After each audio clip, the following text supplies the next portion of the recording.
going on, everybody? Welcome back to the Young Black Geek channel. Today we're talking chapter 67 of My Hero Academia. And while it's really easy to get caught up on how the chapter ended with the League of Villains, this was actually a dope chapter altogether, in my personal opinion.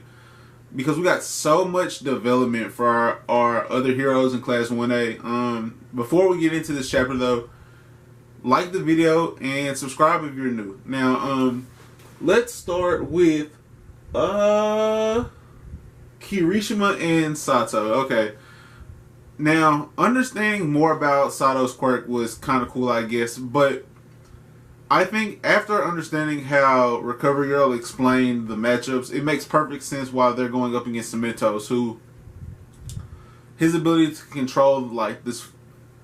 It can't be an endless flow of cement, but like a large flow of cement creates these physical obstacles for two people who are hand-to-hand combat oriented heroes. And Sato's Sugar Rush and then Kirishima's Hardening. They those deal with a lot of hand-to-hand, up-close fighting. I mean that's what they are though. Like Sato's quirk allows him the ability to consume, I believe it's 10 grams of sugar and quintuple his power, while he does lose some cognitive functions during use. And then y'all know what Kirishima quirk is. So taking what they do though and turning it into an actual strategy against someone who just can bury you, corner you and bury you like Cementos can. I thought that was like a dope touch for Horikoshi to implement. I also thought that for them to strain to find a different way to such like a narrow quirk was good for their growth of characters. Up next, we didn't really get much of Ida, but they did pass the exam. I believe it was Ida and Tail. I can't think what Tail's real name is. Hagakure and Shoji. Hagakure and Shoji were together, and I feel like they get paired together a lot. Weren't they together in the cavalry battle? I believe they were together in the cavalry battle, but I feel like they're paired a lot, and once again successful. I mean, they passed their exam, and they were up against Snipe, who I think that's Buddy with the dreads. The Buddy with like, he has like a Western themed, I don't know. I believe that's who that is. They really didn't get much expedition either. But they passed.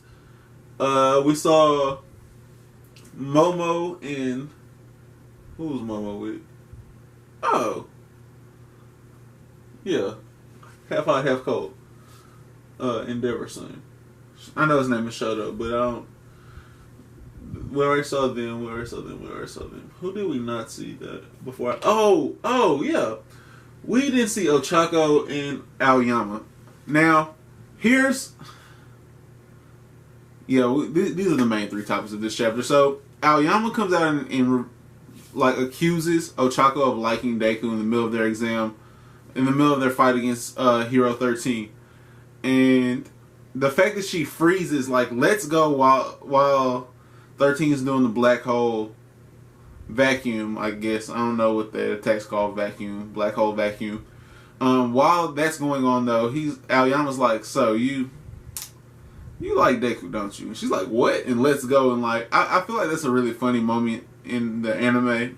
I had stopped watching, and people still like spoil me on what's happening in the anime. Like, people who are further ahead in the anime than I am in the manga still find a way to spoil me, but that's besides the point. The fact that she freezes and like lets go, and that turns into a victorious moment, because Aoyama tried to shoot like his laser through his feet, because his suit kind of regulates his feet, and that didn't work because 13 can absorb light, which I didn't really know that black holes could do that.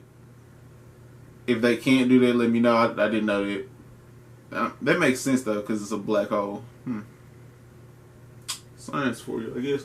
But that was just to see her blush. It's creating this thing that she's going to have to overcome, because clearly her feelings for Deku got in the way of her doing this exam, right? So that's foreshadowing for eventually she'll either confront Deku about these feelings or like decide to store them away. And when she decides to store them away and to better herself as a hero and then come back to those feelings at a later time, that's kind of where this is aiming. Then next is Mineta. So Mineta uses like, it's so tough. Mineta is one of those heroes where his true motivations aren't very heroic, right? And on top of his true motivations not being very heroic, he himself is kind of deficient on confidence as a hero. Not so much like confidence in life. I feel like Mineta is he's one of the smarter students and understands like his capabilities. But when it comes to like the actual field of heroing, he is not there yet. And then he has like this crush on Midnight, which I mean, Midnight fine. Like that's why she's here. She is the sex appeal to this chapter. She is the fan service of this story, along with Momo, which is kind of weird because Momo is a child, but it is what it is, I guess. For other people, not for myself. But Midnight is an even greater obstacle for Mineta, who freezes, or who has been known to freeze. And yet, I believe he kind of came up with this game plan at spur of the moment. Not like it was something like, oh, I'm going to run and draw her out, like cry and run around, and then at the last second, like I'm a great brush and get her stuck out here and then be able to run back and grab Cero and we can go away because, you know, I'm okay with letting him have the attention of a girl. I just want to pass these in. I don't think that's what Mineta had in mind at all. I'm pretty sure he was just like, bro, I'm kind of tired of like everyone always passing their exams, and like I feel he probably didn't even think like that either. He really kind of in the moment, it seems like in the moment, he was just like, wow, everyone else is passing their exam. And yet I'm here struggling to even realize why I want to be a hero in the first place. And that's just not a comfortable feeling for anyone. So I think that's more where he's aimed at. You know what I mean? Like that's more where he's headed as a character, is overcoming the doubt of why he's wanting to become a hero in the first place. And this success against probably Mineta's greatest obstacle, and it like getting by a lady, not so much like Sanji's lady obstacle, but just, man, this is an attractive lady and she's powerful, and like I'm in between a rock and a hard place where like I really want to, and this is Mineta's words, you know what I'm saying, I really just want to go touch her. Bro, he got issues. He has issues. Alright, but to finish out the chapter, the League of Villains reveal. Come on in. The League of Villains, where we have 2 new members to the League of Villains that we have no idea what they're about, but I can just tell you that they're going to be a problem for someone. I don't know who yet, but they're going to be integral because you can tell by designs. Like, Buddy with his face is a different top half and bottom half, and then he got like such this subtle fit, bro. Like I don't know, that's tough. That's tough. His fit tough for that. And then we get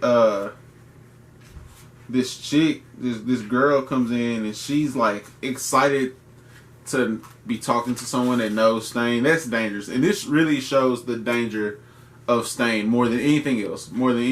It was Stain's ability to take people who are on the fence and sway them to his cause because of how passionate he was, his conviction, how passionate he was about correcting things. So some people who weren't as passionate about correcting things were going to go to the same side Stain was on as followers, like, or some people who just wanted an excuse for havoc were going to go because it's like, bro, if he's causing havoc as strong as he is, I can do that too. I really enjoyed this chapter, man. This was an 8 out of 10 chapter for me. Yeah, I'm comfortable with that. 8 out of 10. And the biggest part of that was the getting some exploration on other quirks, getting to see them have to overcome issues, and then the two new members to the League of Villains was just cake on top, was icing on cake. Alright, like this video if you liked it though. I know it's a little bit shorter than usual, or at least it feels a little bit shorter than usual. I usually have a clock over there, so don't. The battery's dead. So I'm kinda, that's why I'm always looking over here, is to like keep track of how long I want this video to be around. But it feels a little bit quicker to me. No editing. Subscribe to the channel if you're new. And hit the notification bell so you'll have this content, you'll be aware of that, you'll be aware of the Black Clover and all the other content, you know what I'm saying? Be aware of all of that. And in the comment section below, let me know how you guys feel about the designs of these two new villains that we're meeting. I'm really interested in them, both of them. They both seem like they're going to be intricate parts of the story going forward. And then we had like that text box talking about every time they're defeated, they come back stronger. And we got these two new people to add to Buddy with the hands, itching Buddy. So it's gonna be dope, man. I'm excited. I'm excited. And I know in this next chapter, bro, when we get a little bit more of their interaction, because I think the villains are just as cool as the heroes. So I'm excited for that, man. I hope you guys enjoyed this though, and have a great rest of your day. Peace.